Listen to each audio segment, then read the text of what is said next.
दोस्तों, हमारी आज की नई कहानी है सुंदरता। पूरे 20 साल बाद आ रहे हैं शची और अनंत। इन 20 सालों में कितना कुछ बदल चुका है। वैसे तो घर का हर कोना जैसे शची की यादों को अपने में समेटे हुए है। खुद मीरा भी शची को पूरी तरह भूल नहीं पाई है। क्या कुछ नहीं किया उसने शची के साथ, पर आज उसके पास अफसोस करने के अलावा और कुछ नहीं। बीते दिन बीती बातें याद आती हैं कि काश उसे एक मौका मिला होता शची से माफ़ी मांगने का। शायद माफ़ी न मांग पाना ही उसके लिए सबसे बड़ी सज़ा है। इसी अपराध बोध के साथ वह अब तक जी रही है कि उसने अपने कटु व्यवहार से शची को कितना कष्ट पहुंचाया। अब इतने वर्षों बाद अनंत भैया सपरिवार आ रहे हैं, वह भी केवल 4 दिन के लिए। उसके बेटे अथर्व की शादी है, बस उसी के लिए आ रहे हैं। उसके विशेष आग्रह पर आंगन में पूजा की सब तैयारी हो चुकी है। अथर्व की हल्दी की रस्म होनी है। सुबह ही कह दिया था उसने कि चाचा चाची आ जाएं, तभी कार्यक्रम शुरू होगा। सब उन्हीं का इंतज़ार कर रहे हैं। मीरा भी सुबह से घर के कामों में ही लगी है, पर उसका मन स्थिर नहीं। बार बार पुरानी यादें उसे अपनी ओर खींच रही हैं। पंडित जी 2 बार देर होने का संकेत दे चुके हैं। मीरा चुपचाप अपने कमरे में आकर लेट गई। लगभग आधा घंटा बाद बाहर से आता शोर सुन वह उठकर तेजी से बाहर निकल आई। अनंत और शची से मिलकर सभी भावुक हो रहे थे।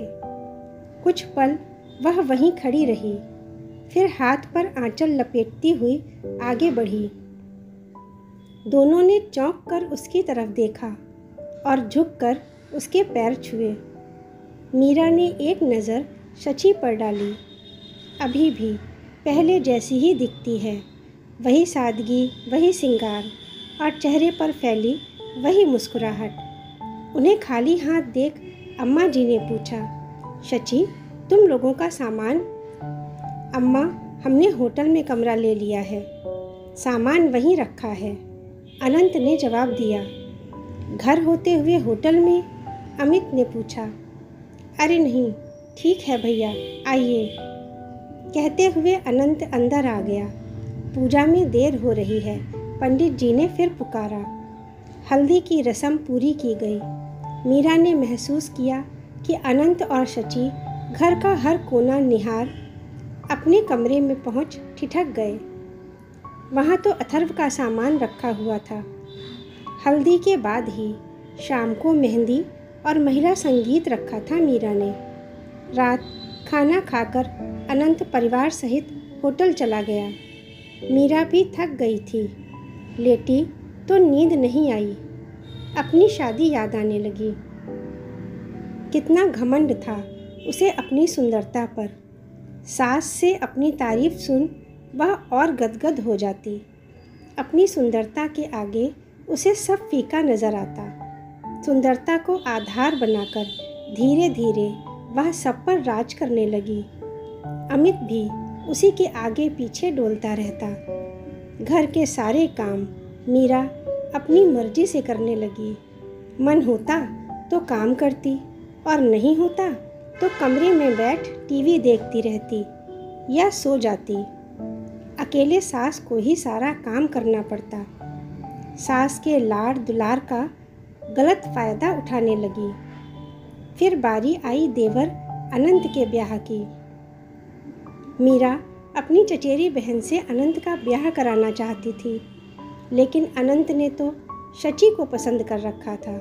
सीधी सादी, सांवली रंगत, साधारण नैन नक्श वाली शची को देखकर मुंह बनाया था मीरा ने।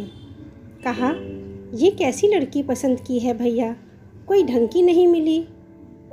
क्या कहेंगे लोग? छोड़िए इसे, मेरी चचेरी बहन है ना। मेरे जितनी सुंदर तो नहीं, पर इससे तो सुंदर ही है। बीटेक है, एक बार देख लीजिए चलकर।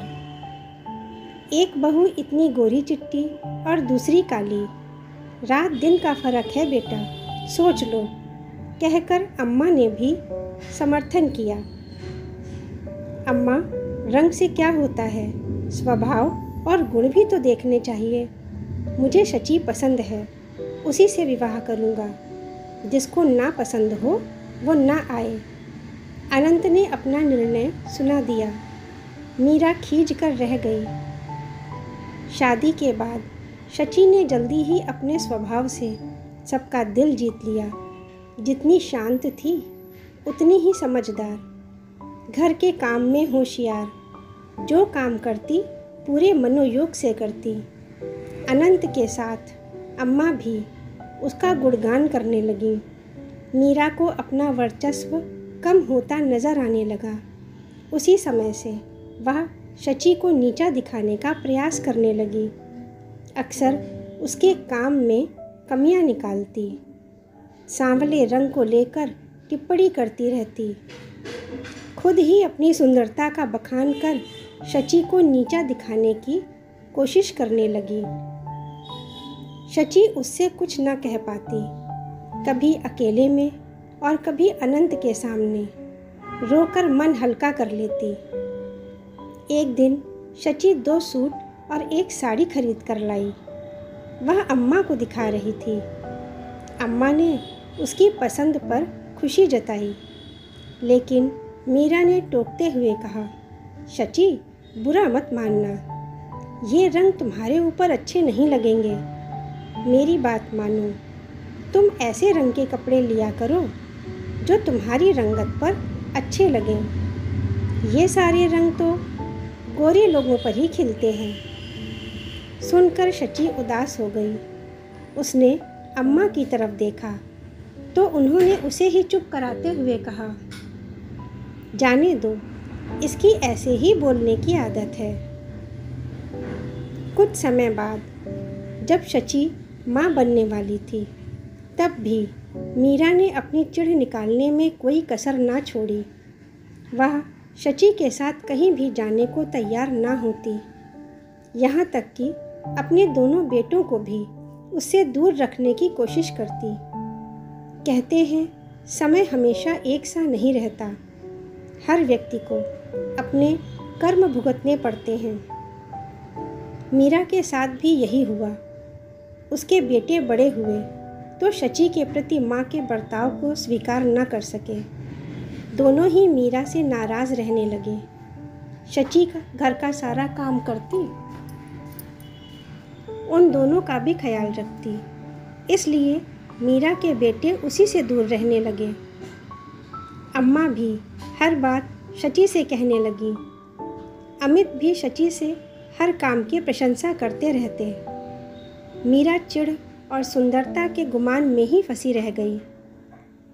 अनंत को ऑफिस में प्रमोशन मिला और कनाडा जाने का मौका। अनंत मीरा के व्यवहार से पहले ही क्षुब्ध था। जाने का फैसला कर लिया। उनके जाने से मीरा बहुत खुश थी। उसे लगा सुंदरता से वह फिर से अपनी साख बना लेगी और सब पर अपना रौब। लेकिन हुआ इसका उल्टा। शची के जाने के बाद अम्मा जितना कर पाती कर देती, बाकी का सारा काम उसी को करना पड़ता। सबके खाने की रुचि अलग थी, अतः अलग अलग खाना नाश्ता बनाते वह झल्ला जाती।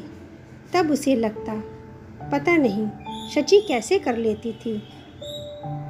इतना करने पर भी बेटे या पति अमित कुछ बुरा भला कह देते तो उसे ठेस लगती और तब वह महसूस करती कि उसके बोले कटु शब्दों से शची का दिल भी दुखता होगा।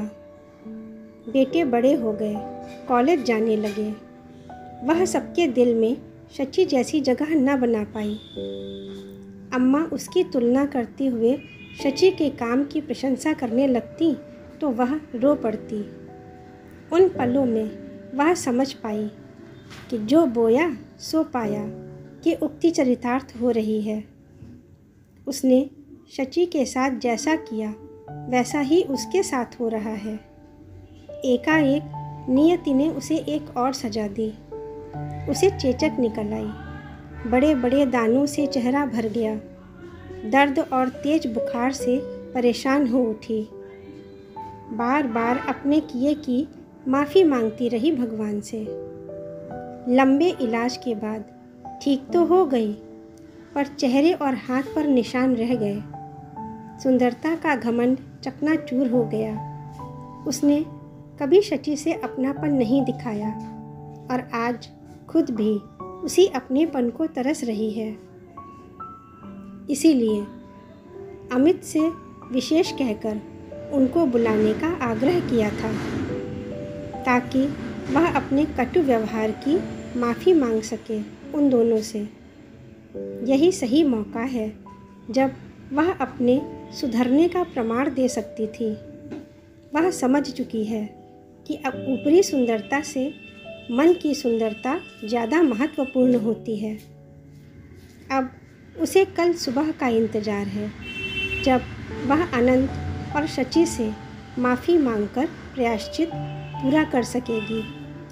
दोस्तों, मेरे विचार से केवल व्यक्ति की सुंदरता ही उसके व्यक्तित्व का परिचायक नहीं होती, वरन उसकी भाषा, विचार, व्यवहार और आचरण की शुद्धता जैसे गुण भी व्यक्तित्व का निर्माण करते हैं। आपका क्या विचार है?